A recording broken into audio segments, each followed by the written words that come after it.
Soit. Alors, je vous ai posté un petit abstract sur le groupe.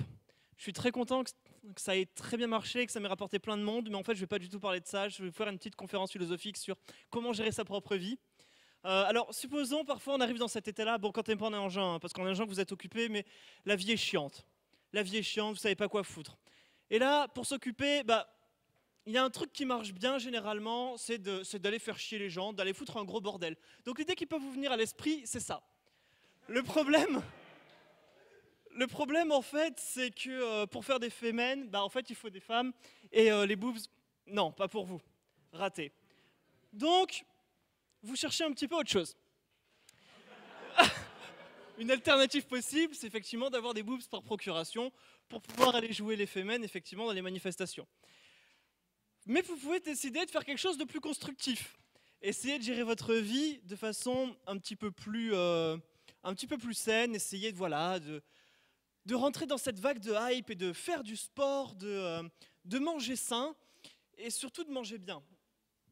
Pour être avec un beau sourire, des dents bien blanches, se balader toujours avec sa petite haltère, c'est très très important. Et donc vous essayez. Pourquoi pas manger des pizzas gluten-free, des choses absolument incroyables comme ça. Mangez vert, mangez bio, vous faites votre yoga le matin. Ça, c'est votre intention. Et puis après, vous arrivez à la pratique, vous essayez de cuisiner et voilà le résultat. Le résultat est simple, il s'explique facilement, c'est que en fait, vous n'êtes pas cuisinier, vous êtes ingénieur informaticien. Et donc voilà où on arrive. Vous êtes donc ingénieur informaticien et vous gardez quand même votre bonne résolution de vouloir faire des choses bien, de faire vraiment les choses dans la règle de l'art. Vous gardez quand même cette idée de gluten-free et vous vous dites, bon, j'ai cette intention de gluten-free, mais je ne sais pas cuisiner, je sais coder. Vous arrivez au gluten-free programming. On y arrive. On y arrive. Donc, basiquement, hein, l'idée du gluten-free, c'est quoi? C'est que y a des gens qui mangent de la bouffe, ils mangent de la malbouffe. Au bout d'un moment, ils essaient de trouver une raison magique pour laquelle ils ne se sentent pas bien. Oh là là, le gluten, c'est démoniaque. Vous voyez des gens, vous leur filez du code, ils codent. Au bout d'un moment, ils ne se sentent pas bien. Ils disent, mon Dieu, j'ai un problème avec mon code. Ils arrêtent et ils inventent un truc. Et en fait, ils ne se rendent pas compte que le problème, c'est le gluten qu'il y a dans leur code. C'est cette parcelle-là, indescriptible, innommable, subjective et presque totalement inexistante, mais pourtant qui est là, qui a un impact, un vrai impact, qui leur empêche d'aimer la vie, de porter leur petite haltère toute la journée et d'avoir leur sourire et de faire leur code yoga du matin. Donc c'est un peu ça qu'on va essayer de viser au fur et à mesure de cette conférence. On va essayer de séparer le bon code du gluten pour essayer au final d'avoir un code qui soit sain et avec lequel vous puissiez vous nourrir tous les jours sans tomber malade et puis sans partir dans des manifestations anti-code gluten. Voilà, alors du code sain c'est quoi? La seule mesure réelle du code sain qui existe, c'est celle-là. C'est le nombre de what the fuck par minute qui se produit quand on lit votre code. Voilà, donc ça, c'est du good code. De what the fuck, ça, c'est du mauvais code.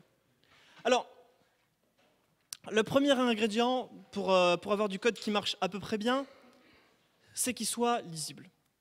Ça semble simple comme ça, hein. C'est le but notamment de la coding style, c'est du code lisible. Alors, je vais vous présenter un bout de code. C'est un bout de code réel que j'ai trouvé sur GitHub il n'y a pas longtemps. C'est un projet qui est hyper intéressant. Il y avait un README qui était absolument merveilleux. L'algorithme, c'est un algorithme super bien de génération d'images, un truc vraiment cool. Et là, je me suis dit, l'algorithme expliqué de façon textuelle, il est bien. Je veux voir l'implème parce qu'il y a des points qui sont mal expliqués. Et je suis tombé sur ça. J'ai absolument pleuré. J'ai pleuré. Alors bon, c'est du C#, mais ça pose aucun problème. Et donc, je suis allé sur GitHub, j'ai mis issue, là, j'ai reporté un problème, j'ai dit bonjour, le code est illisible. Il y a quelqu'un d'autre qui m'a backé en disant ouais, le code est absolument illisible. J'ai fait un fork pour le mettre dans mon langage et rendre un truc un peu plus lisible. Le gars commente derrière, il me fait ah bon, où est-ce que tu vois des problèmes d'indentation?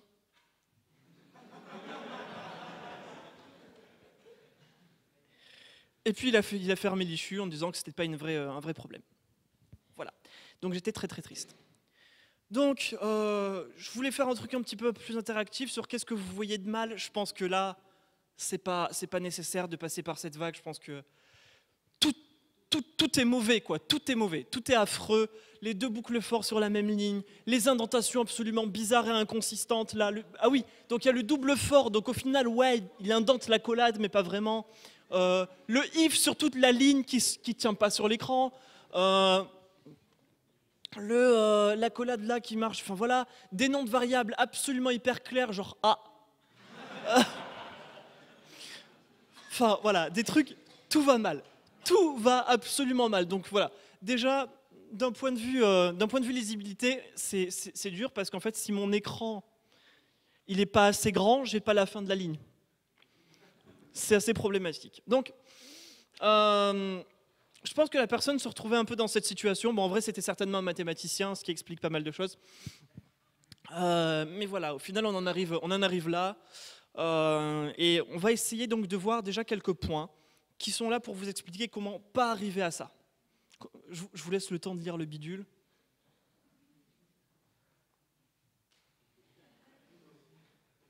Allez. Donc, parlons un peu de good style. Le good style, pour donc des règles saines, on va garder une instruction par ligne, un if, un for, une déclaration, une affectation par ligne. Ça, c'est dans la coding style, c'est très très sain. J'ai pas besoin de revenir dessus, vous voyez tous pourquoi. Des white space dans tous les sens, autour des opérateurs, c'est très sain, je reviens pas dessus pareil. Évidemment, une indentation propre, évidemment. Et puis les 80 colonnes, pour que, déjà c'est sain, ça tient sur un écran. Ça tient sur l'écran de tout le monde, ça c'est clair, et vous allez me dire oui mais 120 ça tient aussi sur un écran. Mais il y a une raison très très simple à ça, c'est que en fait si la ligne fait plus de 80 colonnes, ça veut aussi dire que la ligne est complexe. Et donc vous n'avez pas envie de voir une ligne complexe, parce que ça veut faire une ligne qui est dure à comprendre. Donc en fait vous avez envie de la casser en plusieurs petites sous-lignes, en mettant des variables qui vont dire ce que ça fait, etc. etc. Et là, ok, il y a ces idées-là, mais vous allez me dire, ouais, mais la coding style, elle me nique parce que j'ai oublié un espace après ma parenthèse ouvrante, etc., etc. Arrêtez de réfléchir à ces trucs-là, sérieusement. Clang Format, c'est la vie. Vous téléchargez ce truc-là, vous avez des plugins Vim, des plugins Minimax, c'est majestueux. Vous mettez quelques lignes de config sur Clang Format, vous enregistrez votre fichier, vous avez écrit tout votre fichier sur une ligne, il s'en fout, il prend tout, il print, vous avez un truc qui a la norme, nickel. Nickel. Je ne sais même pas comment j'ai fait pour coder sans ce truc-là. Je ne sais même pas comment j'ai fait. Le deuxième point, donc, une fois que l'information arrive bien aux yeux sans violer absolument les yeux, c'est que le code soit compréhensible. Et là, on arrive sur des choses un petit peu plus complexes déjà. Je reprends ce bout de code-là parce que vraiment, ok, visuellement déjà ça faisait mal. Est-ce que maintenant, d'un point de vue compréhension, on y est ?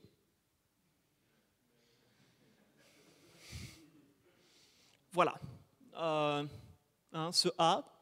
Pourquoi là on abuse d'une syntaxe SQL?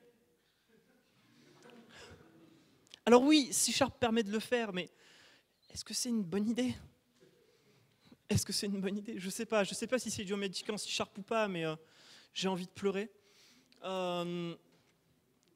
Après, il y a plein de trucs. Le code était. J'ai vraiment eu du mal à choisir un bon endroit parce que enfin, tout était horrible partout. Donc, j'ai pas réussi à trouver l'endroit le plus horrible de ce bout de code. Donc voilà, la question que vous pouvez dire, le code n'est pas clair. Pourquoi t'as pas commenté? Non, pourquoi t'as pas commenté? C'est une bonne question, c'est sain comme question. On vous dit toujours, commentez votre code. Commentez votre code.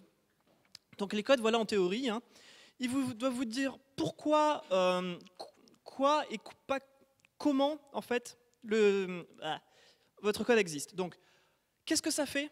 Pourquoi je l'écris? Pourquoi on ne dit pas comment? Parce que c'est le code qui le dit. Je ne dis pas quel algo j'utilise ou quoi dans mon code, dans mon commentaire, parce que en fait, j'ai juste à lire le code. Ils doivent rendre le code plus facile à comprendre. Alors, petite anecdote là-dessus, surcommenter, c'est inutile.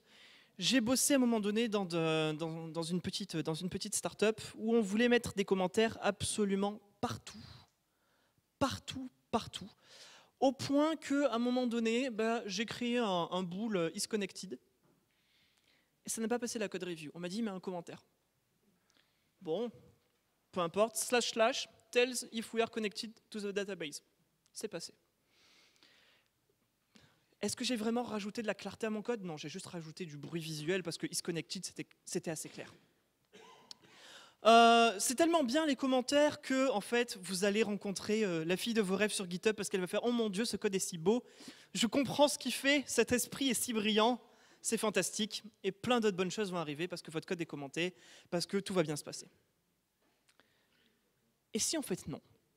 Et si en fait, je vous disais de ne pas commenter votre code? Et là, les accus, ils ont envie de ma mort. Concrètement, et pas mal de monde. Mais je vais développer un peu cette idée. Les commentaires ne sont pas inutiles, on va revenir dessus, mais commenter pour rendre plus clair du code qui n'est pas, c'est pas la bonne solution. Parce que voilà ce qui se passe. On a vu la théorie des commentaires, voyons maintenant la pratique. C'est hyper chiant à écrire, donc vous ne le faites pas, vous le faites mal. Quand vous le faites mal, en fait, vous vous en servez pour expliquer une ligne qui est dégueulasse. Vous avez une ligne qui est dégueulasse, bah vous mettez un commentaire. Pourquoi ça vous faire chier à la rendre propre, à la rendre lisible, à la rendre compréhensible quand on pourrait écrire un commentaire? Même si, au début, le commentaire pourrait être vachement bien. Vous avez écrit votre bout de code, il est tout beau, tout neuf, tout propre. Vous écrivez un commentaire, le commentaire est vachement bien. Mais voilà ce qui va se passer. Vous allez devoir bosser sur un truc qui existe déjà, qui est déjà commenté. Donc, vous changez le code, vous le compilez, vous le testez, ça ne marche pas. Vous revenez dessus, vous le modifiez encore plus, vous le testez, ça marche, vous êtes super content. Qu'est-ce que vous faites? Vous faites un commit et vous avez oublié de commenter votre code. Vous avez oublié de changer le commentaire. Parce que là, pour le coup, le compilo, ça ne le check pas. Le compilo, il ne peut pas checker. Et donc, des gens vont faire confiance aux commentaires. Si le commentaire est là, des gens vont leur faire confiance. C'est plus facile à comprendre que le code. C'est écrit en langue naturelle. Donc ils vont faire confiance. Et ils vont débugger pendant des heures. Et puis ils vont vous haïr. Mais vraiment vous haïr. J'ai haï des gens pour ça. Vraiment. Donc, on verra un petit peu plus tard comment bien utiliser des commentaires. Voilà votre solution. Voilà ce pourquoi vous devez vous battre. Du code self-explanatory. Cette image, j'ai pas besoin de la commenter. Vous comprenez tous. Vous comprenez tous. Voilà ce que vous devez viser dans votre code. C'est du code qui... Tout commentaire serait superflu. Est-ce que quand je lis ce code, il s'explique tout seul? Il est clair comme de l'eau de roche?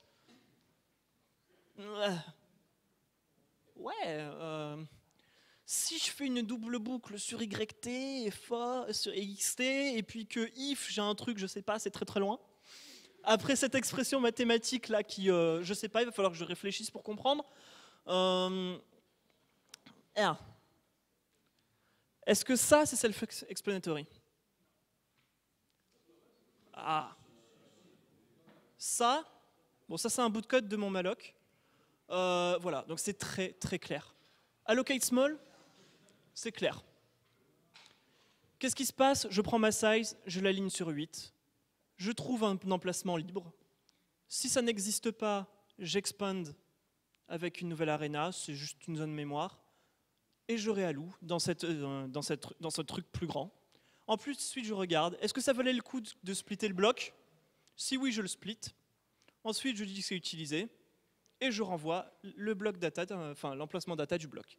Je l'ai lu tout seul. Je pense que là, on pourrait dire qu'effectivement, les commentaires ne sont pas forcément utiles. Là.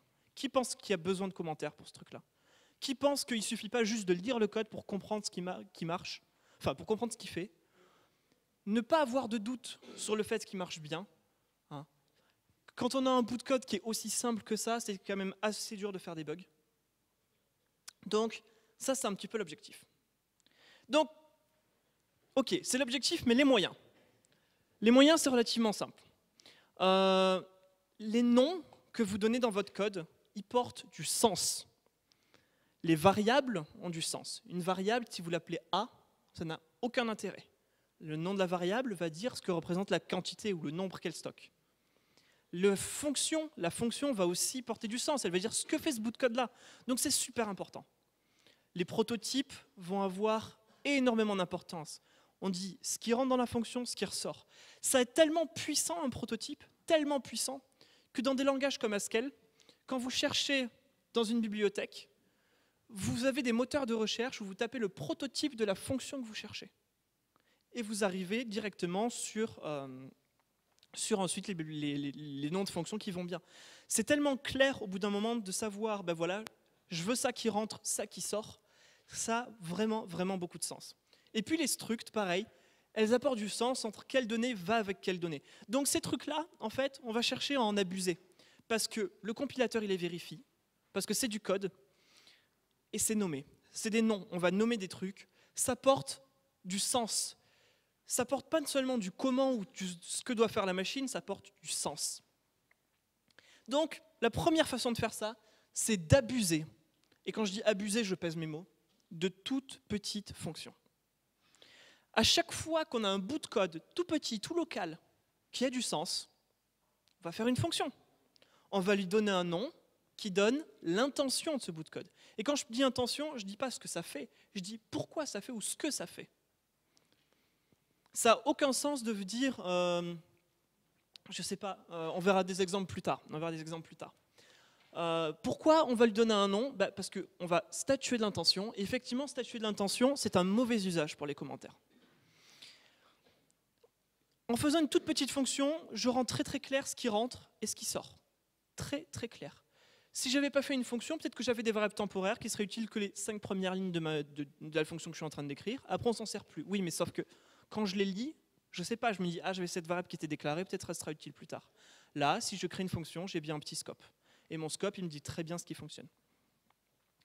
Ça augmente considérablement la réutilisabilité du code, je n'ai même pas besoin de dire pourquoi. Ça rend les optimisations pour votre compilo vachement bien, parce que lui, il a des petites fonctions toutes simples optimisées. Pour lui, c'est vachement cool. Ensuite, si sans le besoin, ces petites fonctions, il peut les inliner, et donc vous ne perdez rien. Et puis surtout, sur des petits bouts de code, c'est très facile de réfléchir, c'est très facile de voir ce qui marche et ce qui ne marche pas. Beaucoup plus facile. Donc quand je dis des petites fonctions, c'est ça. Voilà, ça c'est aussi du bout de code que j'ai écrit pour un semblant de file system très rapide. Et donc vous voyez, ça c'est vraiment des petites fonctions. Sauf que maintenant, quand je prends ma file allocation table et que je la regarde à l'index NB et que je la compare avec 0, ce truc-là, mon intention elle n'est pas claire. Sauf que si dans mon code je vois isCluster end of file, là l'intention elle est très très claire. Imaginez ce petit bout de code là, find first free cluster, donc pareil, une toute petite fonction. J'itère sur mes clusters. Si le cluster est libre, je le retourne. Et ça, if isClusterFree, c'est beaucoup plus facile à lire et à comprendre que if getFat de nb égale 0, beaucoup plus facile. Allocate cluster, très très simple. Je trouve le premier cluster qui est libre, je regarde son index, j'aurais même pu me définir une constante cluster not found ou un truc comme ça. Je dis que le cluster est utilisé. Dire qu'il est utilisé, c'est juste affecté à un autre numéro, c'est rien du tout. Et puis je retourne. Alors là, c'est peut-être un petit peu abusif, mais en tout cas, ça se lit pratiquement comme de l'anglais. Oui. Ah oui.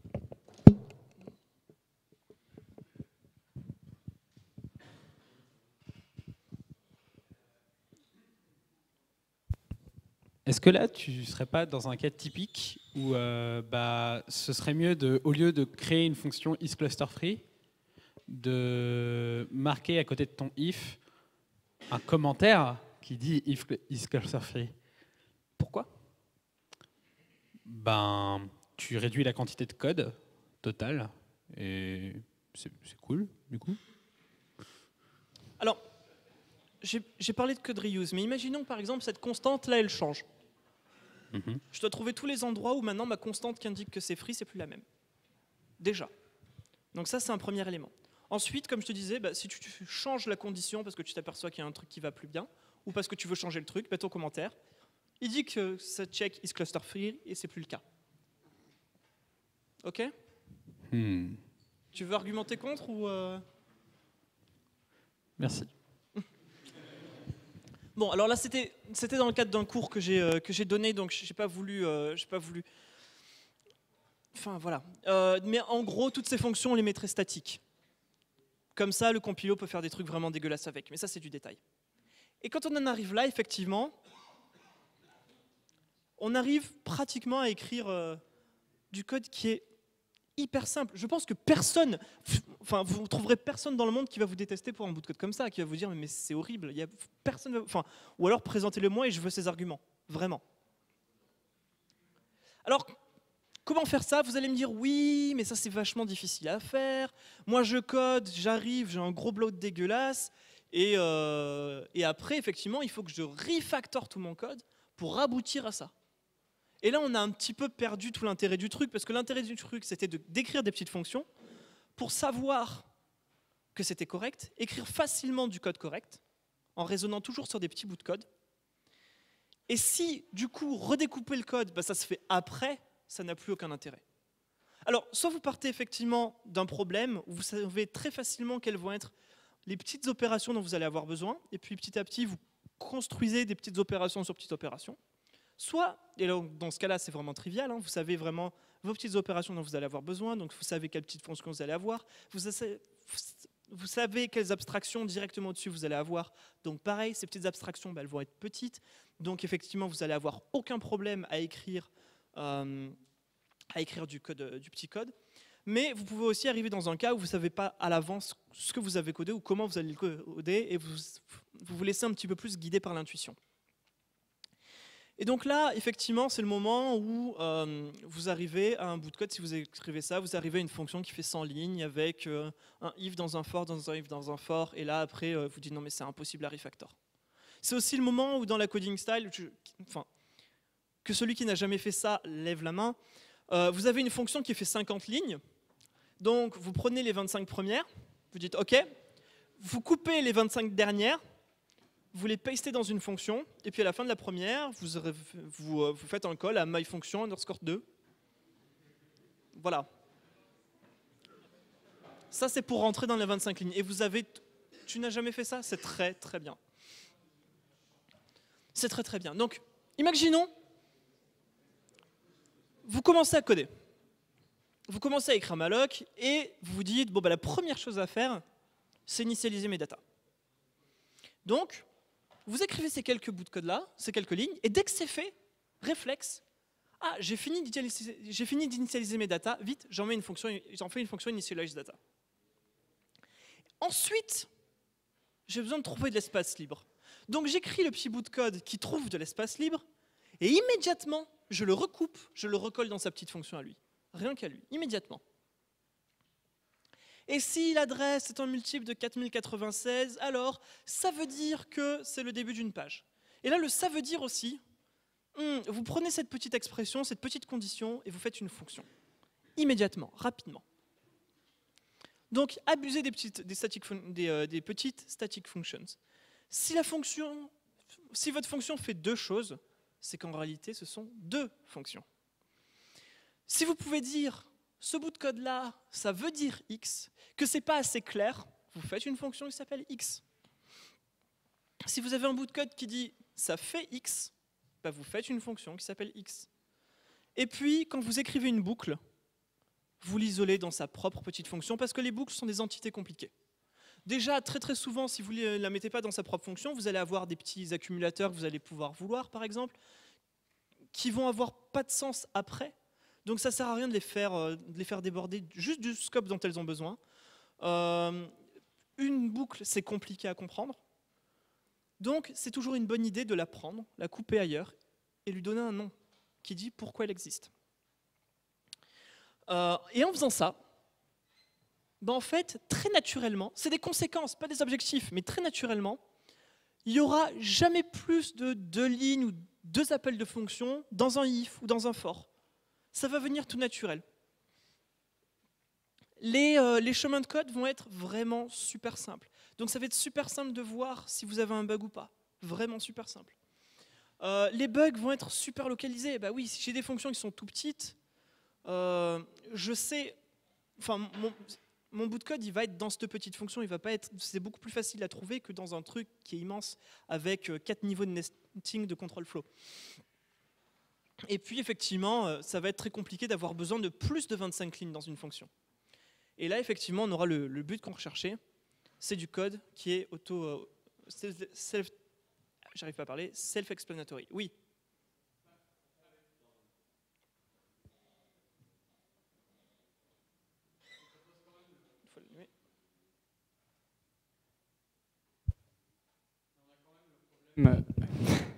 On a quand même le problème du coup des 10 fonctions par fichier. Bah oui, c'est pour nous, mais là c'est de nous qu'on parle. Alors, suite à ça, vous enverrez un ticket à vos accus en leur disant « Bonjour, j'ai regardé une conférence faite par Vermeil qui a d'excellents arguments pour réfuter les 10 fonctions maximum par fichier. » Alors les 5 fonctions exportées, pourquoi pas, mais les 10 statiques, ah là là là là, j'aimerais vraiment coder comme il dit. Voilà, c'est votre part du boulot. Bon, hein, dans le monde réel, tu verras que 10 fonctions, personne ne se limite à 10 fonctions. J'ai envie de dire parfois bien malheureusement. Ouais, bref. Je vous présente un peu aussi des bouts de code rel. Je vais parler de GoTo après aussi, qui est absolument interdit. Et pareil, pas d'accord, mais soit. Alors, une petite note comme ça sur les contrôles structure. On va préférer ce qu'on appelle des early returns. À gauche, c'est du bout de code. Alors voilà, un bout de code très simple. Donc, j'ai une fonction foo, elle prend un x, un y. Je vérifie bien que mon x est entre 42 et 666, parce que sinon j'ai une erreur, mon argument n'est pas bon. Je vérifie que mon y est positif, je fais des machins avec x et y, voilà. Et puis si ce n'était pas le cas, je renvoie mon code d'erreur. Et si y n'était pas bon, je renvoie mon code d'erreur. Et si x n'était pas bon, je renvoie un code d'erreur. Bah, ouais. Quand j'arrive là, j'ai pas forcément compris pourquoi j'avais ces conditions-là. Donc je suis en train de lire, j'arrive là, j'ai pas compris, j'essaye de mémoriser ce qui s'est passé, etc. Compliqué. Si le bout de code n'est pas trivial comme ça, compliqué. On va le réécrire comme ça. C'est beaucoup plus simple. Si mon x n'est pas entre 42 et 666, c'est une erreur. Si mon y est négatif ou nul, c'est une erreur. Et quand je lis ça, la seule chose que je dois garder à l'esprit, c'est les arguments sont valides. Et c'est tout. Oui.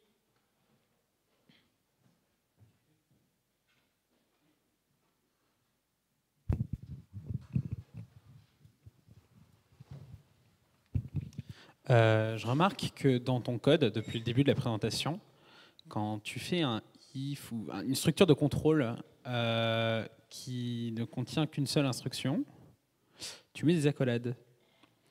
Toi qui aimes la lisibilité, pourquoi tu fais ça? Go to fail. Pardon? Go to fail. Non, ça te parle pas? Non. Mais GoTo, c'est bien. Oui, non, GoTo c'est bien, et on va en parler. Et je vais parler des usages légitimes de GoTo et pourquoi c'est bien. Non, GoToFail, c'est un problème qui vient exactement de ça. C'est exactement l'erreur, en fait. Donc le GoToFail, c'est OpenSSL, c'est ça?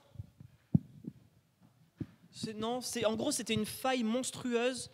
C'est OpenSSL. C'est OpenSSL. C'est une faille monstrueuse dans OpenSSL qui a été découverte. Et en fait, le problème venait exactement de ça. C'est qu'on avait un if, pas d'accolade, mais une indentation qui laissait à penser que le GoTo 1... Oui, c'était de l'Apple, mais c'était pas l'implémentation OpenSSL d'Apple. Je sais plus, bref, c'était dans de l'Apple, ça c'est sûr. Et donc, l'indentation, il y avait le GoToFail qui était indenté comme s'il était dans le if, sauf qu'en fait, il n'était pas parce qu'il n'y avait pas les accolades dans le if. Et du coup, le code allait tout le temps sur fail. Et quand on le lisait, si on ne faisait pas hyper attention, eh ben, on se faisait avoir. Alors depuis, évidemment, on a appris nos erreurs et les toolchains disent « Attention, ton indentation, ça te fait croire que c'est un if, mais en fait, ça l'est pas. » Donc Clang, c'est un warning, maintenant c'est dans Clang.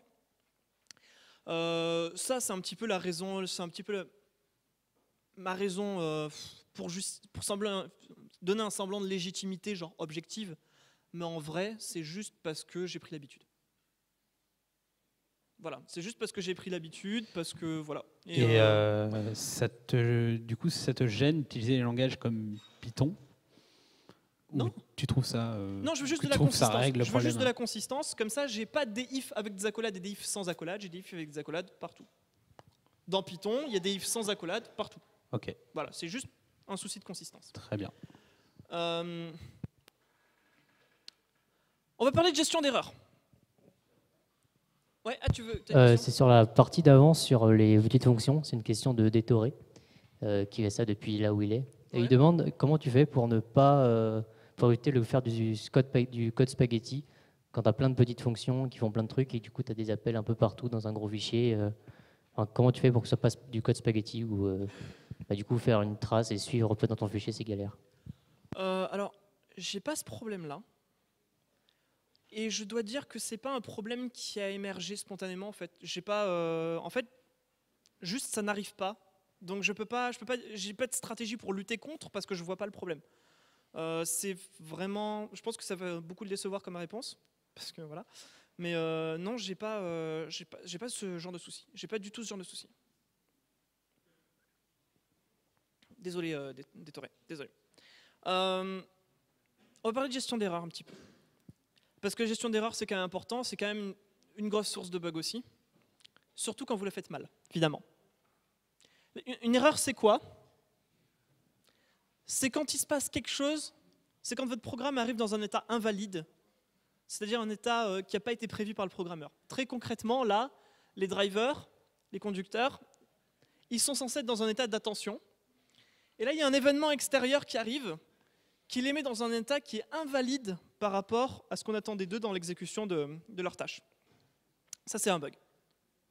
Alors, les bugs sont de deux sortes. Alors, on va voir déjà. Quand, dans une fonction, dans un programme, etc., les données qui arrivent en entrée ne respectent pas les préconditions. On va revenir un petit peu sur ce qu'est une précondition. Les invariants sont violés ou les post-conditions sont violées. Alors, j'ai utilisé trois mots, précondition, invariant, post-condition. En gros, ça veut dire les hypothèses. Alors, une précondition, c'est les hypothèses que j'avais sur mon input. Les post-conditions, c'est les hypothèses que j'ai sur ce qui sort. Et les invariants, c'est mes hypothèses sur ce qui se passe au milieu, en gros. Donc, en gros, là, je n'ai pas du tout fait avancer le schmilblick. Hein. Je suis juste en train de dire, j'ai un bug, soit quand ce qui rentre, c'est pas bien, soit quand ce que je fais, c'est pas bien, soit quand ce que je retourne, c'est pas bien. J'ai pas fait avancer le schmilblick, mais ça m'a permis d'introduire ces trois mots qui vont être assez importants. Et ça arrive pour deux raisons possibles. Soit le développeur il a fait une erreur, la solution est simple, fixez-le. Soit il y a une erreur au runtime. Typiquement, vous étiez en train de lire dans un fichier et le fichier il s'est fait supprimer entre-temps. Et dans ce cas-là, il faut gérer l'erreur. C'est différent. Donc les erreurs de programmation.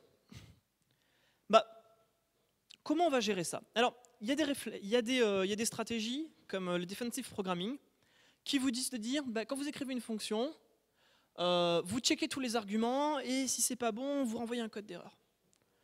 Et c'est horrible. On va dire pourquoi. Je vais vous proposer cet ensemble de règles et on va en parler, on peut en débattre, vous pouvez poser des questions. La fonction qui vous appelle, donc vous êtes en train d'écrire une fonction, hein. La fonction qui vous appelle, c'est son rôle à elle de garantir que les arguments qu'elle vous passe soient valides. Si elles ne le sont pas, le comportement que vous avez est indéfini. Et ça donne la liberté d'utiliser et abuser de assert pour vérifier les préconditions, justement. Vous avez des préconditions, vous savez que vous attendez des arguments qui ont certaines propriétés. Au début de votre programme, vous mettez des asserts pour vérifier ça. L'avantage fantastique de assert, c'est que quand vous compilez en debug, si effectivement vos préconditions sont violées, ça crache immédiatement. Vous savez immédiatement qu'il y a eu un problème. Si vous êtes en release, vous compilez en release, l'assert, le code qu'il y a dedans, il disparaît et ça tourne. Et là, vous pouvez espérer que vous shippez, vous ne savez pas ce qui allait se produire, mais vous pouvez espérer que ça marche. Vous pouvez espérer que ça tombe en marche. Les erreurs de programmation ne peuvent surtout pas être ignorées. Cette stratégie qui consiste à prendre l'argument, vérifier qu'il est valide, et s'il ne l'est pas, rien faire ou retourner juste un code d'erreur ou quoi, non. Non, vous êtes en train de faire ce que fait JavaScript quand vous essayez d'accéder à un champ qui n'existe pas, qui renvoie undefined, et puis undefined plus 1, undefined. Ok, donc j'ai undefined qui se balade plus loin. Je passe undefined, je l'envoie dans une fonction, mais c'est pas grave, undefined. Et puis votre undefined, il se balade, et puis c'est à un moment, mais qui n'a rien à voir, que là, effectivement, il va dire « Oh ben oui, j'ai eu undefined, ça pose problème », et alors que votre erreur remonte bien avant. Allez débugger ça. Donc, pas cool. Donc, faire crasher rapidement, c'est hyper important. Pour éviter de crasher rapidement aussi, on peut écrire des tests intelligents. Les tests, c'est vachement bien. Alors, les tests, c'est facile à écrire. Généralement, j'ai commencé à écrire des tests très récemment parce que je pensais que ça allait être hyper chiant à faire. Jusqu'au moment où je me suis rendu compte qu'en fait, j'écrivais déjà des tests et je les supprimais au fur et à mesure que je les écrivais parce qu'en fait, ce que je faisais, c'est que j'écrivais mon bout de code, j'écrivais un main, je testais à la main pour voir si ça fonctionnait, et puis si ça fonctionnait, je continuais, j'effaçais mon main, je continuais à écrire, je réécrivais un main un petit peu plus compliqué, je voyais si ça fonctionnait, etc. Jusqu'au moment où j'ai réalisé que en fait, ce petit main que j'écrivais à chaque fois, putain, c'était un test. Et donc je pouvais juste, au lieu de l'écrire dans mon main comme un con, je l'écrivais dans test.c, et c'était la même putain de chose. Donc écrire des tests, c'est facile. On va garder du code simple, qui soit facilement testable, et j'ai même envie de dire facilement prouvable, c'est-à-dire que quand on le regarde avec les yeux, on peut dire putain, c'est pas possible que ça soit faux. Exemple, on va mettre tout ça en pratique. Donc, j'ai une fonction getDayOfWeek qui prend un jour, un mois et une année, et qui renvoie le jour de la semaine. Alors d'abord, effectivement, j'ai exprimé mes préconditions. Mes préconditions, c'est bien que le jour, il est entre 1 et 31, sinon le jour est invalide, que le mois il est bien entre 1 et 12, ou alors le mois est invalide, ou alors et que l'année est dans cette plage de range que peut-être seulement ma bibliothèque peut gérer, ou parce que sinon après mes calculs ne tiennent pas sur 32 bits, j'en sais rien. Je mets un petit commentaire ici, et c'est là l'usage intelligent des commentaires. J'explique. Bon déjà, return the day of week at a given date, donc day of week c'est lundi, mardi, etc. The behavior is undefined unless le comportement est indéfini, à moins que le jour, le mois, l'année représente une date valide dans le calendrier grégorien. Et là, mon commentaire, il est en train de dire vachement de choses intéressantes. Il est en train de dire quand est-ce que ça marche. Et vous voyez que ça, si j'avais pris la stratégie du defensive programming à le vérifier dans du code, genre du vrai code, pas du code qui sera viré quand vous le compilerez en release, putain, vérifier qu'une date, elle existe dans le calendrier, c'est quand même vachement compliqué. Il y a des trucs, si je vous donne une heure par exemple, ça peut être vraiment compliqué. Si je vous donne, on a changé d'heure récemment, et donc il était 1h du matin, il était 2h du matin, il était 2h59 du matin, il était 2h du matin. Si je vous donne une heure entre 2 et 3 heures, ce time point, il existe 2 fois. Et donc il y a des points comme ça qui sont vraiment pas triviaux à checker. Si je vous donne une fonction qui fait de la manipulation de graphes, et je vous dis ces fonctions ne marchent que sur des graphes acycliques. Alors déjà, il faut écrire le truc qui teste que le graphe il est acyclique, mais ça se fait. Et si vous décidez de protéger toutes les putains de fonctions de votre bibliothèque avec if my graph is acyclic, à chaque fois que vous allez appeler une fonction de votre bibliothèque, vous allez vous taper un coup phénoménal d'une complexité phénoménale pour vérifier que l'argument était valide. Donc non. On ne fait pas du defensive programming, on dit que c'est au caller, c'est le caller qui a la responsabilité de vous appeler correctement. Donc pourquoi je dis que c'est compliqué, parce qu'il y a les années bissextiles, il y a des trucs comme ça, il y a des merdes. Et puis, on retourne le résultat et on peut encore une fois vérifier mettre un assert pour vérifier que ce qu'on renvoie, c'est intelligent. Deuxième exemple, ça c'est mon petit bout histoire splitting, vous vous souvenez dans ma log pour voir si je dois splitter un bloc. Et donc voilà, description rapide, renvoie un bool qui dit si le bloc peut être splitté dans un bloc de needed size et un autre bloc d'au moins 32 octets. Le comportement est indéfini, à moins que M soit un pointeur de métadata valide, et que le bloc pointé par M est une taille d'au moins la taille dont j'ai besoin, et que le bloc soit aligné sur 8. Voilà. J'ai des petits asserts pour vérifier ça, et je retourne ça. Alors, là, le commentaire, vous allez me dire, oui, mais alors, tu es en train de dire is word splitting, et tu as un commentaire qui redit si c'est word splitting. Dans mon commentaire, je rajoute quand même un petit peu plus d'informations. Et là aussi, c'est une utilisation intelligente des commentaires. C'est des petites notes. Et là, la note, c'est quand même que j'ai une heuristique de 32 octets. Je ne vais pas mettre is word splitting into a block of needed size and 30 bytes. Ça n'a aucun sens. Je le mets dans mon commentaire, et là, oui, c'est pertinent. Je mets mes asserts, et là, ça marche. Si je décide de changer quelque chose, mes asserts vont péter, ça va se voir immédiatement. Si j'ai besoin d'un argument en plus, tous les endroits où j'appelle ma fonction, ça va péter. Le code va bien fonctionner, le compilateur va bien se plaindre comme il faut. Voilà. Les commentaires ne sont pas inutiles. Les commentaires sont ici pour exprimer les préconditions, surtout celles qu'on ne peut pas vérifier ou qu'on ne veut pas vérifier, hein, l'exemple des graphes. Vérifier les invariants, vérifier les post-conditions, des petits asserts juste avant les returns pour vérifier que votre calcul s'est bien fait passer, c'est aussi intelligent. Dire effectivement cette fonction accède à un fichier, cette fonction accède à mon réseau, cette fonction a besoin qu'il existe un fichier comme ça. Et puis, ils sont utiles pour clarifier encore l'intention, si le nom de la fonction il serait trop long, ou s'il y a des petites subtilités. Ça, c'est dans l'idée. Ça, c'était pour les erreurs de programmation, pour les débusquer facilement. Maintenant, il y a les runtime errors. Et là, vous n'avez pas le choix, vous devez signaler les erreurs, propager des codes d'erreur, etc., etc. Donc, il y a plusieurs façons de faire. Le code d'erreur de retour. Donc, vous avez votre fonction avec vos arguments d'input, d'output, etc. Et vous retournez le code d'erreur. Et là, vous le savez très très très bien, retourner le code d'erreur, ça rend l'erreur hyper facile à ignorer, il suffit de ne pas mettre ça dans un if. Donc si vous ignorez une erreur, vous ignorez un bug, hein, concrètement. Oui, c'est plus facile à écrire, etc., mais vous êtes en train d'ignorer un bug. L'autre façon de faire, c'est de passer juste une erreur en paramètre. Là, c'est beaucoup moins facile à ignorer déjà parce que vous devez déclarer une variable d'erreur, la passer en pointeur à la fonction, donc déjà, ça fait 2 fois que vous pensez à cette erreur-là. C'est présent visuellement, et puis en plus, vous n'avez pas envie de vous dire, bon, j'ai tapé ce code-là pour pas vérifier mon erreur. Oh. En plus, ça passera pas à la code review, parce que là, clairement, à la code review, on vous dira, non mais attends, tu as déclaré une erreur, tu vérifies même pas s'il y a une erreur derrière. Alors que, si c'est juste pas dans un if, bah, à moins de consulter la doc de la fonction, on ne sait pas si ça retourne une erreur ou pas.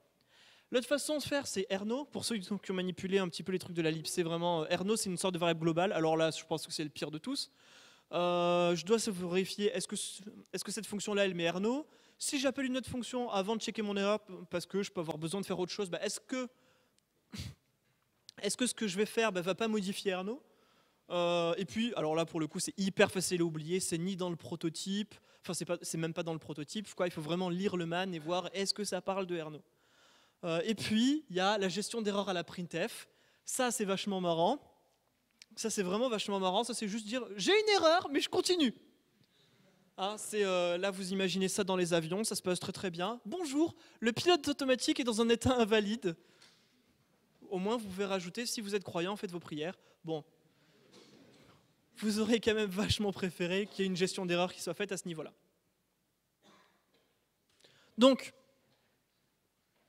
voilà un petit peu comment ça se passe. Donc j'ai choisi de faire l'erreur en paramètre. Donc pareil, j'ai une fonction foo. Et là, je vais vous présenter l'utilisation légitime de GoTo. Et ça, c'est vachement bien. Donc, je vais me connecter à une base de données. Alors là, par contre, pour que ça rentre dans la slide, j'ai supposé que mon code d'erreur était en retour de fonction. C'est juste pour que ça tienne dans la slide. Et j'ai aussi pas mis les accolades pour que ça rentre dans la slide. Ça va ? Donc, si ma connexion à ma database a échoué, je jump ici, là, je me déconnecte et je set mon erreur. Si ça a fonctionné, je continue. J'essaie de compiler ma transaction. Si ça a échoué, je go to sur delete transaction. Et là, je libère ma transaction. Et ce qui est vachement bien, c'est que ça continue. Donc, ok, j'avais supprimé ma transaction, mais je devais aussi fermer ma database du coup, puisque mon opération est invalide. Donc ça continue. Et puis si tout s'est bien passé, je dis qu'en fait j'ai eu un success, et je retourne mon résultat. Le GoTo ici il est vachement bien. Je suis en train de faire des trucs qui se chaînent. Et si j'ai une erreur, je dois les déchaîner en ordre inverse. Bah, je mets le code dont j'ai besoin pour construire mon machin. Je mets le code pour déconstruire en ordre inverse, avec un label à chaque étape. Si ça crache en tout dernier, ça veut dire que je jump sur le premier label et j'exécute tout comme ça jusqu'à la fin. Et tout se déconstruit proprement. Et tout se passe vraiment bien. Utilisation hyper légitime du GoTo. Pro tip, c'est à peu près comme ça qu'ils font les destructeurs en C++. Oui. Du coup, est-ce que comme pour la limite des 10 fonctions où il faut aller voir les accus, je rappelle que le GoTo est interdit par la coding style. Je sais. Donc selon toi, il faudrait demander à nos accus préférés oui, s'il vous plaît, le GoTo c'est bien, Vermeil l'a dit. Alors je crois que ton accu préféré souhaite réagir à ça.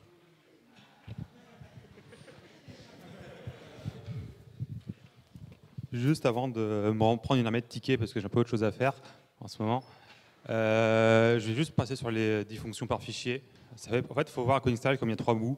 Il y a le bout où on veut du code lisible. Il y a le bout on veut que vous ayez un minimum de bonnes pratiques. Et c'est nazi, c'est débile, mais c'est l'idée, c'est les 25 lignes, etc. C'est 4 paramètres par fonction. Et il y a le troisième qui est pour vous empêcher d'essayer de triquer la coding style avec des trucs dégueulasses. À mon sens, parce que la coding style est assez vieille, le GoTo est interdit pour plusieurs raisons, parce que c'est un minimum. Ça peut être complexe. Après, quand on va faire du C++ avec des GoTo, si on ne comprend pas exactement l'internal, ça peut faire de la merde. Et que c'est le truc à triquer à coding style de façon dégueulasse. Pour moi, c'est un des premiers arsenals du GoTo. Pour les 10 fonctions par fichier, c'est un peu plus. Je suis d'accord, on peut débattre. C'est pour éviter le syndrome du mec qui a un fichier avec 3000 fonctions dedans. Et du coup, c'est pour les mêmes fonctions que ça peut avoir du sens d'avoir plein de fonctions dans un fichier. Par exemple, ça peut avoir du sens d'avoir une grosse fonction, qui prend plein de paramètres. Mais on ne peut pas automatiser le truc, est-ce que ça a du sens ou pas. Enfin, on pourrait essayer de faire des heuristiques, on pourrait essayer de passer du temps à faire des code reviews, mais on n'a pas le temps. Et c'est pour ça qu'aussi on a des idées nazies. C'est aussi parce que on préfère être nazi sur une limite plutôt que de faire ça. Donc voilà, pas trop de tickets s'il vous plaît. Voilà une réponse. Vous avez votre réponse et elle a plutôt du sens. Vraiment. Et puis sur les GoTo, c'est à peu près la seule utilisation légitime du truc. Oui, il y a une autre question. Pire à la fin. Hein? À la fin. À la fin. Ok, soit. Voilà. Bon, il y a une autre utilisation légitime du GoTo, c'est pour sortir d'une double boucle, parce qu'un break, ça le fait pas. C'est tout. C'est vraiment tout. Ah ouais?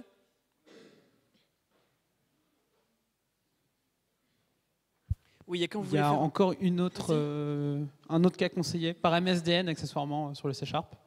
C'est pour sauter sur un autre case d'un switch. Voilà, c'est pratique, le GoTo permet ça. Ok, effectivement. Je préférerais du coup, je pense, mettre mon switch dans un while avec l'index sur lequel je veux jumper, mais ouais. Mais pourquoi pas? Mais enfin, voilà, ça fait partie des cas conseillés. Ouais, tout à fait, ça a Et du accepté. sens. Ça a du sens. Puis il y a aussi, si tu veux faire des jump tables en écrivant un jitter, mais ça c'est autre chose. On peut trouver des usages légitimes, c'est pas forcément la question. C'est qu'à part ça, en fait, le GoTo, pourquoi il y a eu cette culture du GoTo is evil, donc, que vous voyez partout? C'est très très vieux. Avant le C, les gens codaient à peu près en ASM, quoi, et le GoTo c'était la seule façon de faire. Et donc on a voulu un petit peu forcer les gens à utiliser des trucs sains, genre des while et des if, pour pas qu'ils fassent leur if et leur while à coup de GoTo. C'était ça l'idée. Voilà. Oui. Ouais, la micro. Oui, qu'est-ce que tu penses de la gestion des erreurs à la manière de C++ avec std_error, try-catch? Les exceptions, alors j'ai pas encore vraiment. Il y a plusieurs points de vue qui sont en train de se battre dans ma tête et je n'ai pas décidé celui que je préfère. Il y a les gens qui disent les exceptions c'est hyper dangereux parce que toute la stack est en train d'être dépilée, c'est hyper dangereux. À chaque ligne que tu écris, si tu es en train de faire un truc qui devrait être atomique, donc qui ne devrait pas s'interrompre, et qu'au milieu, tu as une exception qui est lancée, ton truc il pète en plein milieu. Donc les exceptions, effectivement, quand tu les vois comme ça, c'est dangereux. Et donc ils disent les exceptions devraient être utilisées, comme leur nom l'indique, uniquement à titre exceptionnel. C'est-à-dire quand vraiment l'erreur elle est hyper rare. Limite, elle devrait jamais arriver, quoi. Typiquement, new, l'équivalent de malloc en C++, il jette une exception quand il n'y a plus de mémoire. Mais parce que c'est la catastrophe, quoi. C'est vraiment la catastrophe. S'il n'y avait plus de mémoire. D'ailleurs, si vous regardez le code du code GNU, etc., souvent vous voyez qu'ils utilisent xmalloc. Et xmalloc, c'est quoi? En fait, c'est une fonction qui appelle malloc, et si le pointeur envoyé est nul, c'est-à-dire qu'il n'y a plus de mémoire, ça exit. Simple. Donc vraiment, c'est vraiment la catastrophe. Il y a cette idée-là, donc il y a cette idée, et puis il y a des gens qui disent oui, mais en C++, faire du code qui est exception safe, c'est facile parce qu'on peut utiliser des structeurs, on peut utiliser des scope guards, etc., etc. Et je commence à me rapprocher de cette idée-là. Les exceptions sont pas chères. Enfin, les try-catch sont pas chers. Maintenant, envoyer une exception, c'est hyper cher. Donc, tu n'as pas envie de signaler des erreurs via des erreurs trop fréquentes ou trop probables par des exceptions, parce que c'est coûteux. Par contre, tu veux abuser des try-catch, effectivement, ça tu peux. Voilà. Et puis, globalement, ce que je renvoie par exception, c'est des erreurs qui je sais que, en gros, par exemple, tu es sur une socket, tu veux écrire, et la socket se déconnecte. Tu es en train de dire, bon bah, le code qui m'appelle, il est relativement bas niveau aussi. Le code qui appelle ce code bas niveau, il est un petit peu plus haut niveau, etc. Mais les couches juste au-dessus, elles ne vont pas savoir quoi faire de l'erreur, parce que c'est une logique qui va être dans la logique de l'appli dans sa totalité. C'est pas une erreur dont que tu vas vite corriger localement. Donc effectivement, ça a du sens pour toi de remonter l'erreur au plus haut, prendre une décision très très haut niveau sur le sens de ton appli dans sa totalité, plutôt que considérer ça comme une toute petite erreur bien localisée, parce que ça n'en est pas une. Voilà, j'essaye vraiment de réfléchir comme ça, mais je n'ai pas encore mon idée sur les exceptions qui est clairement tranchée, clairement définie. Merci. Voilà, oui.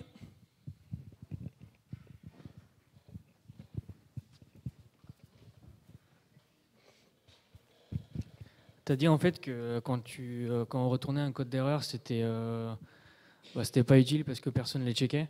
J'ai pas dit que personne ne le fait, j'ai dit que c'était très facile de pas le faire. Voilà. Du coup, tu as des attributs en fait, qui te permettent de forcer le compilateur à te mettre des warnings qui vont être standards en 17, en C++17 du coup. Ok. Et, en C, tu l'as normalement avec tous les compilos, avec underscore. Ouais, mais là pour le coup, c'est compiler dependent. Ouais, mais c'est un peu comme Pragma One, c'est supporté par tout le monde, mais c'est pas standard. Voilà. Tout à fait. Après, est-ce que tu as vraiment envie de faire ça? Parce qu'au final, tu peux avoir envie vite de prototyper un truc et effectivement de pas vérifier les codes d'erreur et tu n'as pas envie que ton compilo te vomisse dessus. Enfin, tu vois, tu as tout un tas... Personnellement, je trouve ça plus lisible d'avoir le code d'erreur retourné que de le mettre dans un pointeur qui est dans une variable locale, mais chacun ses goûts, je pense. Non, mais je comprends. Ça se débat. Ça se débat, hein. Tu parles à un mec qui fait du web en C++.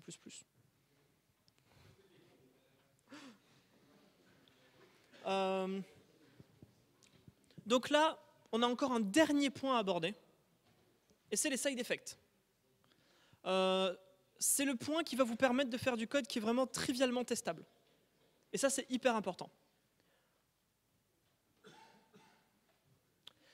Les side effects, c'est aussi hyper important parce que qui ne s'est jamais retrouvé dans cette situation-là, où vous avez tout votre code, et ça marche. Et là, au dernier moment, vous dites, en fait, ça serait bien si cette information-là, je la stockais dans un fichier ou quoi. Ou au lieu de print, je devrais l'écrire dans un fichier, ou si j'ai cette erreur, au lieu de la print, je devrais faire ça, etc., etc. Et là, vous vous dites, oh là là, mais il faudrait que je rework absolument tout mon code. Mais absolument tout. Il faudrait que je passe un paramètre à chaque fois sur toute ma call stack. Il faudrait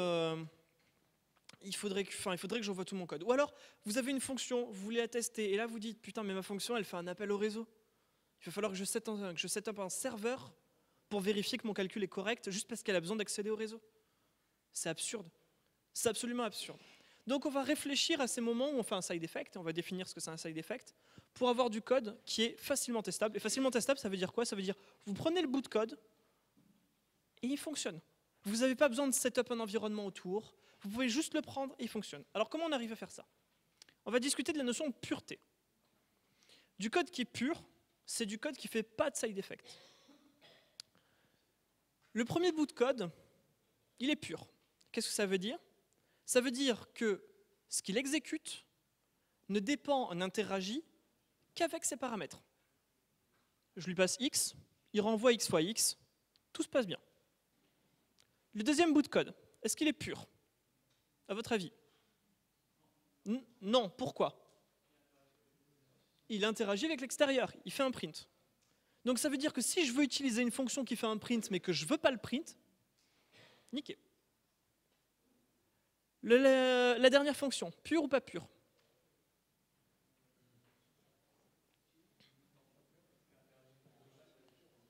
Pas pure, j'interagis avec une variable globale. Ça veut dire que si je veux manipuler cette fonction, je dois d'abord avoir un état valide de ma variable globale.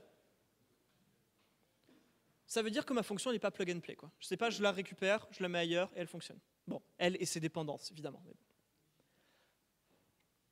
Voilà la mauvaise façon de designer du code. Alors c'est ma call stack. Là, c'est l'entrée de mon programme, et puis j'ai des fonctions qui sont appelées, et puis au plus les fonctions sont appelées, au plus on va vers la droite, et puis quand mes fonctions retournent, on retourne vers la gauche. Ça, c'est le schéma absolument affreux. J'ai mon input qui arrive, je le lis, je l'envoie vers du calcul, et ce calcul, je l'envoie vers mon output. Ça veut dire que si je peux prendre une de mes fonctions qui fait du calcul, ben, je ne peux pas la prendre parce qu'elle va vouloir faire son output derrière. C'est absolument dégueulasse. Alors voilà une version impure d'un problème tout simple. Alors j'ai violé pas mal de trucs là-dedans, pas mal de bons principes. C'est même pas mathématiquement correct, mais c'est pas mon intérêt. C'est juste faire un programme qui écrit les deux racines d'un polynôme du second degré. Donc très très bien. Alors j'ai une boucle de while, compute roots, donc ça va être ma fonction qu'on va voir après, et puis donc qui va me lire les coefficients de mon polynôme. Et ensuite, je lis un truc pour me dire si je dois continuer, si j'en ai un autre de polynôme qui vient derrière ou pas. Et puis, si je dois continuer, ben, je recommence. Je fais ça dans ma boucle. J'aurais pu checker ça avec un OF, mais on s'en fout. Compute roots, elle fait quoi? Elle a mes trois coefficients. Oui, ils sont entiers parce qu'on s'en fout. A, B et C. Donc, je lis mes trois coefficients. Je calcule mon delta, B au carré moins 4AC. Et là, j'ai mes trois états. Soit mon delta il est positif, auquel cas j'ai deux racines réelles. Donc, j'écris 2 et mes deux racines. Moins b moins racine de delta sur 2a, moins b plus racine de delta sur 2a. Soit mon delta il vaut 0, auquel cas j'ai une racine réelle, moins b plus racine de delta sur 2a. Soit il est négatif et j'ai pas de racine. Et là, on voit que mon code, en fait, il interagit pas mal avec de l'IO. J'ai mélangé mon IO avec mon calcul. Ça veut dire que si je veux prendre cette fonction déjà et la mettre dans une bibliothèque utilisable par quelqu'un d'autre, ça ne marchera pas. Et ça veut dire que pour la tester, c'est l'enfer. Il va falloir la tester depuis la command line, ce qui est stupide. Donc voilà un bon modèle. Un bon modèle, c'est quoi? Je lis mon input, je le parse, je le mets dans une structure, etc., etc. Je fais les choses bien. Une fois que j'ai bien tout ça, je l'envoie à mes calculs, et mes calculs renvoient le résultat. Donc je fais toutes mes IO je prends tous mes inputs d'abord, ou en tout cas proche du main. Je jump dans du code qui est pur, il renvoie ses résultats, et là je les ressors. Voilà le même bout de code, mais en version pure. Il y a un petit peu plus de code, mais c'est beaucoup plus sain. Je définis une structure avec, pour les racines, donc le nombre de racines, la première et la deuxième.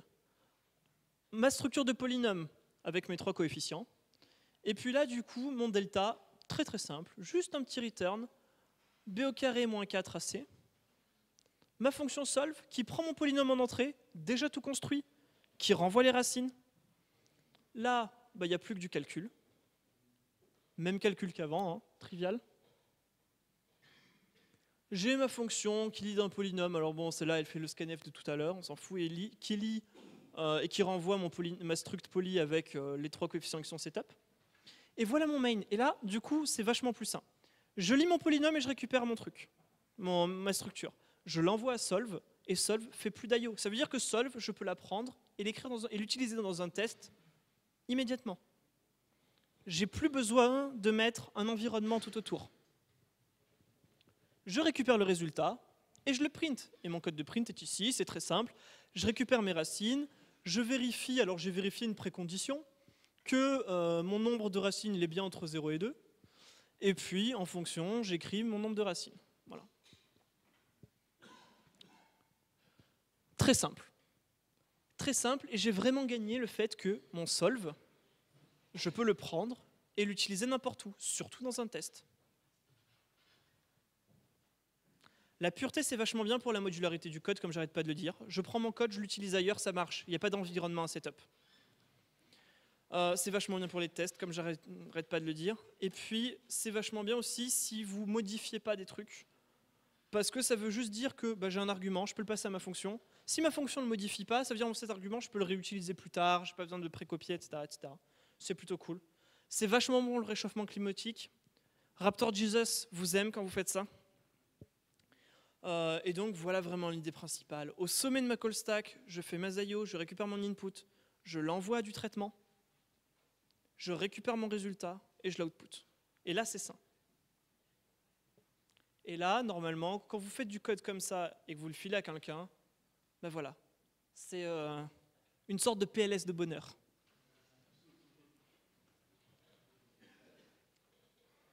Donc pour résumer, écrivez d'une façon lisible, utilisez Clang Format. Faites plein de petites fonctions, utilisez et abusez de statique. Ne faites pas des row loops. Ce que j'appelle une row loop, c'est un for ou un while qui passe juste isolé dans sa fonction. Préférez les early returns, abusez des asserts, et faites attention à vos side effects. Est-ce que vous avez des questions ?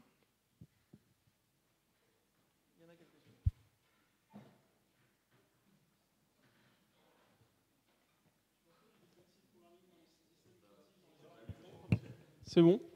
Tu penses quoi du defensive programming dans les systèmes critiques, genre les avions ? Je te dirais pas de mettre un assert dans un avion, évidemment.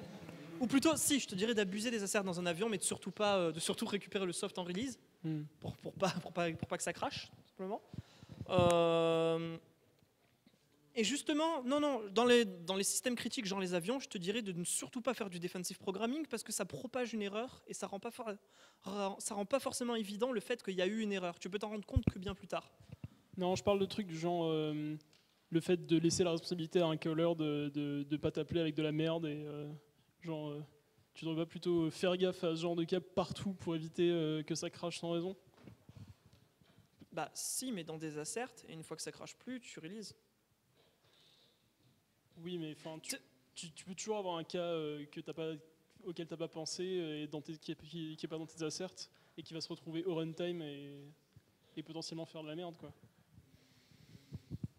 Ok, oui, non, évidemment. Non, je comprends que sur des systèmes critiques, tu n'as pas envie de cracher, tu n'as pas envie de ne pas gérer des erreurs, etc. Je comprends tout à fait que tu n'aies pas envie de faire ça.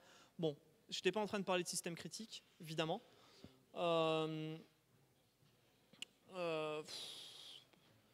Ça m'empêche pas de penser que c'est de l'abus de performance. Si tu as besoin de performance, c'est mort. Et puis surtout, même si c'est une erreur que tu n'as jamais vue, j'ai du mal à imaginer que tu l'as correctement traitée de toute façon. Tu peux toujours te sauver, quoi, si jamais tu as un truc que tu n'avais pas prévu et juste un if à la con qui permet de faire une connerie, ça va pouvoir éviter de tout faire segfault. Je sais pas si c'est un composant principal. Non, oui, bien sûr. Non, mais ça se défend, hein, ça se défend clairement. Je ne sais pas quelles sont les pratiques d'ingénierie dans ces milieux-là. Tant qu'il n'y a personne qui va mourir, ce qui n'est pas ton cas, ce qui n'est pas le cas de l'exemple que tu donnes, tant qu'il n'y a personne qui va mourir, cracher le programme, c'est sain. Cracher le programme, c'est une bonne idée. Quitte à le relancer directement derrière, c'est une bonne idée. Mais même en dehors des gens qui vont mourir, si ton composant c'est un truc du genre un kernel ou un initRD ou un truc comme ça, je pense que c'est des situations où tu as plutôt envie que s'il se passe de la merde, tu logs une erreur et tu fais en sorte de continuer et du coup tu préfères avoir ce genre de choses, quoi. Ah non, tu n'as surtout pas envie de ça. Si tu es sur un kernel, que ton kernel il commence à faire de la race et que, je sais pas, par exemple, il fait une erreur sur de la mémoire, ton programme il va y avoir une mémoire corrompue, peut-être tu l'as fait que tu as une mauvaise page ou un truc comme ça. Et là, tu as des failles de sécurité dans tous les sens, tu as tous les programmes qui commencent à avoir un comportement indéfini, tu veux surtout cracher au plus vite parce que tout ton système est corrompu. Non, bien sûr, il faut faire ça quand ça a du sens, mais par exemple, pour l'exemple que tu donnais sur les dates ou des choses comme ça, je pense qu'il y a des moments où il y a certains trucs où tu n'as pas envie de donner la responsabilité au caller, il faut juste être intelligent sur lesquels. Mais tu n'as pas tout le temps envie de laisser cette responsabilité sans faire de vérification après. Ah mais bien sûr, je dis pas de ne pas vérifier un input, je dis de pas vérifier un input qui vient pas de l'extérieur. Si l'input vient de l'extérieur, typiquement, vous devez lire un fichier texte config. Même pour un truc à l'intérieur, je pense qu'il y a des trucs où tu pourrais risquer d'avoir de la merde et ça a du sens de...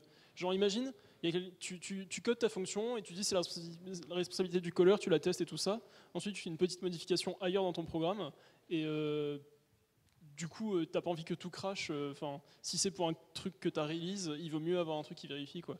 Récemment, il y a eu un problème comme ça dans systemd en fait, où D'accord. il y a quelqu'un qui avait fait ouais c'est bon, je mets un assert parce que c'est censé jamais arriver, et c'est arrivé quand même parce qu'il y avait un cas qu'ils n'ont pas testé, et du coup ça permettait de faire une RCE dans systemd quoi.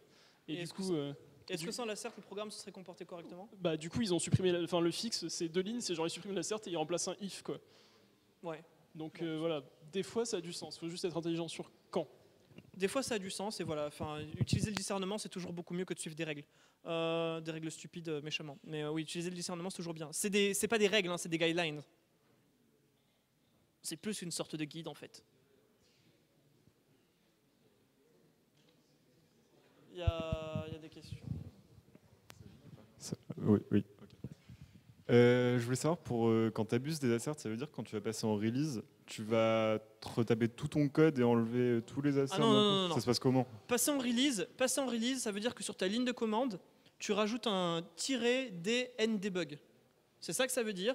Et assert, en fait, c'est une macro qui ne fait rien quand cette macro est présente. Ok. Donc, ça va être compilé, ton préprocesseur, il va remplacer ce qu'il y a dans les asserts par rien. D'accord. Voilà. C'est cool. Quand par hasard tu es confronté à des codes qui contiennent du gluten, est-ce que tu codes avec gluten aussi pour t'adapter au cas présent, quoi, pour être consistant avec ce qui a déjà été fait? Ou est-ce que tu essayes de rajouter du code sans gluten? Ah non, s'il y a du gluten, je trigger immédiatement. Je me mets à hurler comme un fou et je poste sur Tumblr que j'ai été offensé. D'accord. Exactement.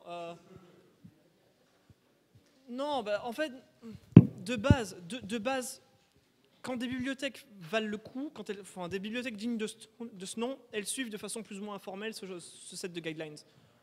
De toute façon. Si tu rencontres du code avec gluten, essaye d'extraire le gluten quand ça a du sens, quoi. Je te dis pas faire un rework de tout, mais si tu tombes sur un moment et que ça t'emmerde, bah, juste tu rework ce bout-là, mais après c'est toi qui vois. Est-ce que tu as envie? Est-ce que tu as le temps? Est-ce que c'est un objectif? C'est toi qui vois. Ça t'est arrivé de trouver du code avec gluten et de prendre du temps simplement pour enlever le gluten, pas pour améliorer le truc en particulier? Enfin, à part la lisibilité des choses et tout, du coup. Ouais.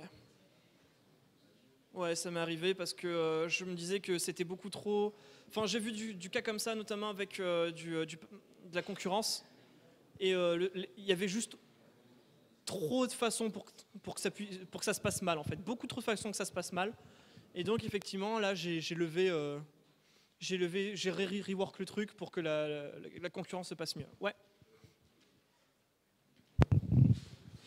Est-ce que c'était déjà arrivé d'être déçu par du code? Tu vois une fonction qui fait un truc génial, tu l'ouvres et en fait c'est un truc dégueulasse derrière qui...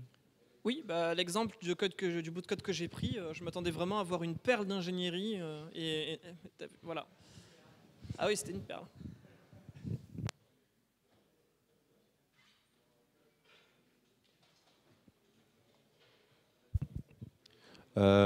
Ouais, alors c'est par rapport à ta présentation, plus sur un point de vue forme. Est-ce que tu as mis des mêmes génériques juste pour être démagogue ou bien c'est parce que tu aimes bien les début de gag? Alors, je t'explique comment j'ai trouvé les images que j'ai mises là-dedans. J'ai tapé en gros l'idée de ce que je cherchais dans Google Images et j'ai pris, et c'est tout. Ah, c'est même pas du personnel? Ah non, pas du tout. Ah, je suis choqué et déçu.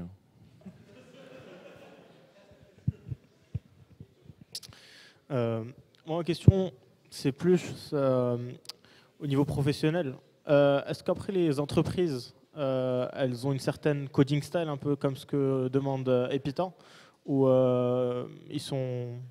Tout à fait. Les entreprises vont avoir un ensemble de règles, souvent. Tu as des entreprises qui veulent te dire « je veux pas voir de GoTo » ou alors « je vous oblige à gérer les erreurs comme ça ». À Google, ils avaient cette règle de ne pas utiliser d'exception. Donc ça rendait très très clair la question des exceptions ou pas. Donc pas de defense programming, c'est ça? Voilà, ça par exemple, c'était... ça, après, bon, ça dépend des équipes aussi, puis, mais les boîtes te fournissent souvent une coding style, ou alors c'est implicite parce que c'est là de façon historique et puis que c'est une convention de facto. Mais oui, tu vas pas après... Si ce que dit la boîte a du sens, tu vas pas contre. Et puis elle risque de t'imposer un style, effectivement. Après, si ça n'a pas de sens ou que c'est mieux, bah, je veux dire, tu lèves la main et tu dis, oh, on peut faire mieux. C'est une meilleure pratique. Et c'est beaucoup moins nazi que la coding style d'Epita, généralement. Ah oui, non, de toute façon, la coding style d'Epita, la seule chose qu'elle fait, c'est vous dire où vous devez mettre des espaces. C'est une vraie coding style, ça dit pas ça. Hein. Une vraie coding style, ça dit ça d'une certaine façon, et puis ça vous dit aussi, dans certains cas, bah, préférez cette philosophie-là. Ça vous donne des règles philosophiques aussi. Ça vous donne aussi des mécaniques de gestion d'erreurs, etc. Ça vous dit aussi, bah, vous n'avez pas le droit à tel truc de la bibliothèque standard parce qu'en fait, c'est pas performant, parce qu'il y a des problèmes de portabilité, etc. Utilisez plutôt nos trucs. Enfin voilà, c'est beaucoup plus large en fait. D'autres questions? Ici, ici.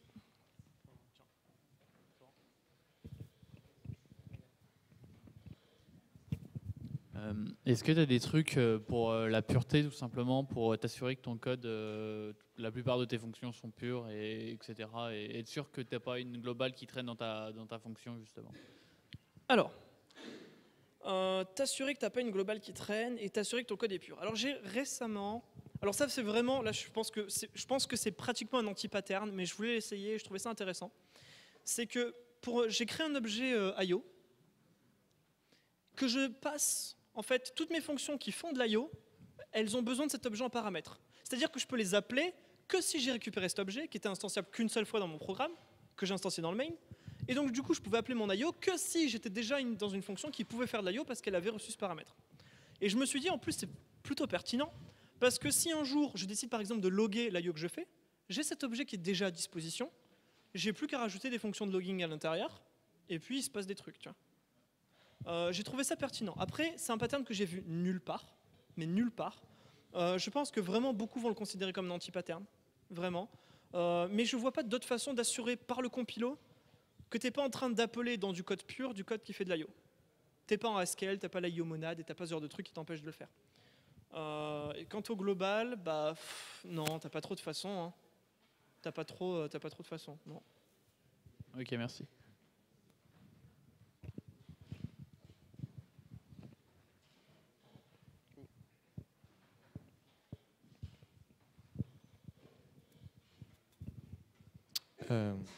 C'est bon là. Tu as juste dit plusieurs fois ça passe pas la code review. Qu'est-ce que ça veut dire?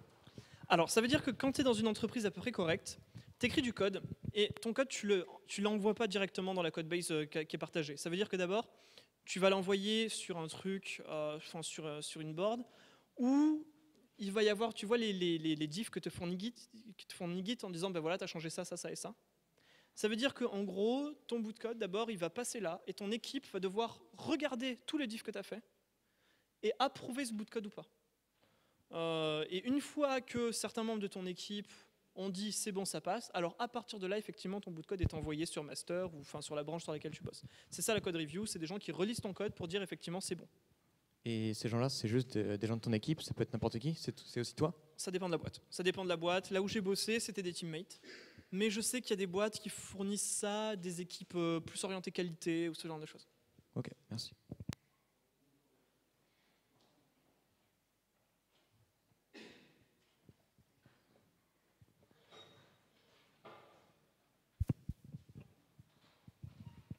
C'est juste pour revenir sur ce que disait Vermeil, avec Coding Style Pita, il ne faut pas l'avoir comme la coding style sacrée. C'est une coding style d'apprentissage. Le but, c'est pas de vous, le but, c'est de vous former vraiment à faire un truc et qu'elle soit checkable automatiquement par des regex. Enfin, historiquement par des regex, maintenant par des trucs plus intelligents. Parce que on n'est pas c'est pas. Il y a plein de good pratiques qui sont pas pour plusieurs raisons. Qui sont, faut pas avoir le côté l'AQADX c'est magique, donc faut faire ça. Et il faut aussi éviter le pattern de. J'applique un code que je comprends pas juste parce qu'on m'a dit de le faire. Et du coup, c'est assez limité et c'est fait pour être checké automatiquement et pour donner plus ou moins des good pratiques. Pour revenir pareil sur GoTo, l'autre truc c'est qu'on vous file GoTo, vous allez faire de la merde dans tous les sens avec, alors qu'en vrai avec des if et des while ça marchait très bien. Mais sinon oui, conf de Vermeil, suivez-la, c'est bien.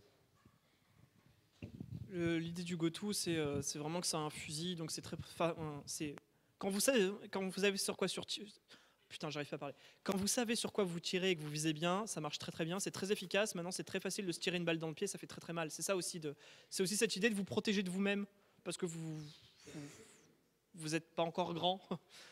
C'est ça l'idée aussi des castes explicites un peu, c'est que vous évitez de violer les systèmes de typage et les GoTo, c'est aussi pour ça, c'est pour vous éviter de tomber dans un comportement que vous ne savez pas gérer parce que vous êtes tiré une balle dans le pied. Mais si vous savez ce que vous faites, voilà. Encore des questions? Je dirais pas. Merci.